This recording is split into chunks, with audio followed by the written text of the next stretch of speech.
am I right, Jim? Did she first appear in the 52 weekly story before your guys' story began? Yeah, I believe so. I believe so. I didn't know much about that at the time, and kind of was like, even though I knew Greg was going to acknowledge that stuff, you know, in some ways we kind of hit the ground running on her own her own title inside Detective Comics, with a fresh start, I guess you could say. I Uh, understand. which, Yeah. yeah, which allowed us to kind of really set the tone of what to expect from the character, not just from Greg's writing, but from a visual standpoint too. 100%, Jim, honestly. And I've got examples of panels that I want to show. I loved how you were framing the action. Here's a great example right here. Who was your colorist on this, Jim? Forgive me for not remembering. Was it Todd Klein? Uh, Todd Or did the he lettering. did lettering. Yeah, Yeah, Dave Stewart did the colors. of course. Man, Yeah, truly, brilliant, man. right?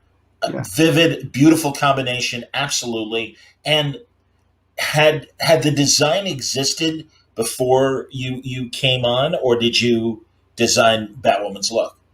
There was a basic color scheme chosen, like the red and the black, was already kind of chosen by DC. I don't know who thought to use those colors originally. So my answer to that is DC management. I mean, it might have come from somebody else. I don't know. Okay. Where my aesthetic came in is, how do I work with what they're showing me and enhance it? So, the boots, the belt, the arm bracers, all that kind of stuff, little flourishes here and there, was my touches. Looking for ways to make the mask seem more plausible, I guess you could say, rather than just a pullover sort of thing.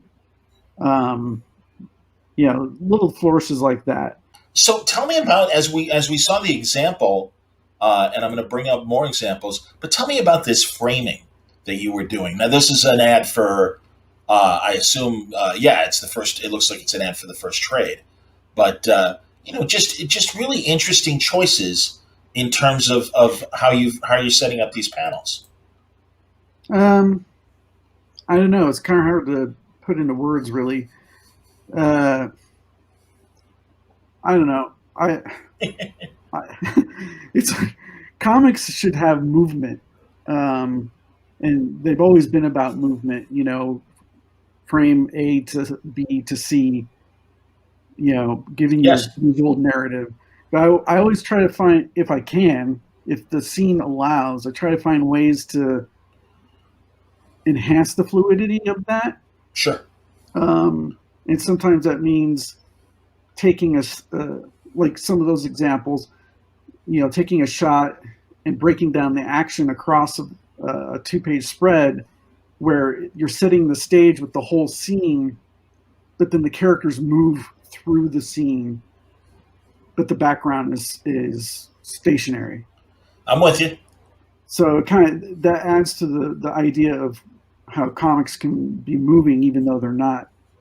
When Batwoman debuted, Batman was unstuck in time, and then right, and or no, it was 52. But I know it wasn't Dick Grayson was Batman. This is around the time of Black Mirror. In fact, I talked to Jock earlier today Yeah. and about his story. But I remember talking about that with Greg. And were you conscious of it was a flashback moment when Batman first appears in that first Batwoman arc? But it was kind of, and again, he was in the shadows. And I asked Greg, I'm like, is that Bruce or is that Dick? And he said he felt he left it purposely ambiguous. I Yeah. don't know if you were consulted and how you took it and how it I should took look. it I took it as being Bruce. That it was definitely Bruce Wayne, because at the time when Kate Kane was lost and trying to find herself after being uh, unceremoniously let go from the military, um, uh, and that first encounter where she just took care of a mugger, and Batman shows up out of the alley and gives her a hand up. I figured that was long enough ago that it was probably Bruce for me. Okay. But when she started in her own title, because that storyline was in Detective Comics. But when we Right. did Batwoman for the New 52, and Batman shows up in there, this is kind of interesting because we started working on that stuff before all the Flashpoint stuff and all the changeover of the universe and all that kind of Sure. stuff. So I we had written and drawn that scene when Batman shows up in Batwoman's title for the first time as being Bruce Wayne. And so but then everything got changed, and we had to figure out through some edits of dialogue and some slight alterations of art, how to convert that to be Dick Grayson. So that was pretty fascinating.